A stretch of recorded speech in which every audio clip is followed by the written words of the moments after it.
Assalamu alaikum and welcome back to morEwish cuisine. Rajma curry or red kidney bean curry is a go-to comfort food for many Indian people. And since I'm adding more legumes to your diet, I recently tried this recipe and since then having it very often.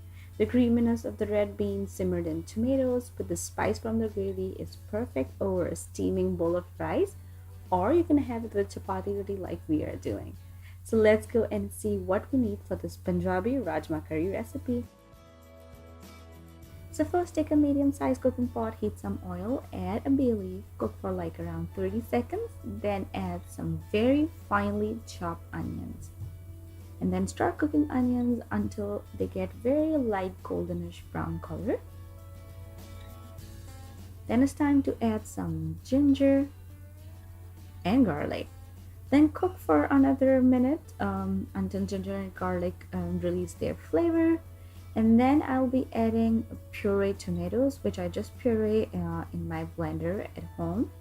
So just take two medium-sized tomatoes and blend them, and then add in your rajma curry. Then it's time to add some seasoning: turmeric powder, red chili powder, cumin powder, coriander powder, some salt, and garam masala powder. Then mix everything and cook this curry until oil separates and tomato release all its water. Just cover and simmer.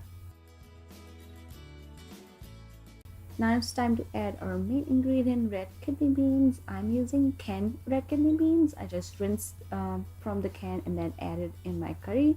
But you can just boil, just buy the raw kidney beans, boil them, and then add in your curry at this time. Now these are all the ingredients for this curry. You can add a little bit of water according to your requirement, and then cover it, let it simmer for like 5 to 7 minutes, and your rajma curry will be ready to serve. Beans are a staple food in so many cultures around the world. They are nutritious, contain protein as well as fiber. They are widely available, inexpensive, and above all, almost every culture has a comfort food version including beans. This recipe is so versatile. If you have a favorite way of making kidney beans, you can simply use this recipe as a guideline and then adjust your spices. And if you're trying this at home, please don't forget to take a picture and send it to me. And if you want to learn something else, let me know. Leave me a comment down below and I try to make it happen for you guys. Once again, thank you so much for watching. And if you like this recipe, click on the links to enjoy more recipes like this.